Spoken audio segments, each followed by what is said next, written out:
আচ্ছা, আমার একটা প্রশ্ন আছে।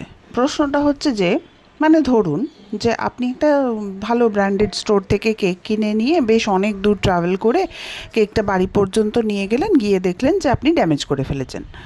তখন যেহেতু দোষারোপ করার মতো কেউ থাকে না, তখন কিন্তু আপনারা এইটা নিয়ে আর কোনো অভিযোগ করেন না যে দোকানে যে কেকটা বসিয়েছিল সেটা খুব লুজভাবে ছিল, দোকানের ক্রিমটা ভালো ছিল না, বা এরকম কোনো অভিযোগই আপনাদের থাকে না।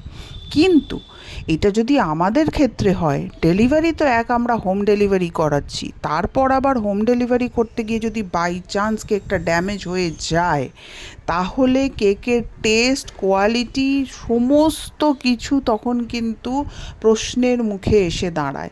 মানে আপনাদের সঙ্গে সে প্রথমবারই হোক আর বহুবারের রেপুটেশন তৈরি করা জায়গায় হোক না কেন, তখন কিন্তু সমস্ত কিছুটা একটা প্রশ্নের মুখে এসে দাঁড়ায়। এটা হয় কি করে? এটা আমার বড় প্রশ্ন একটা।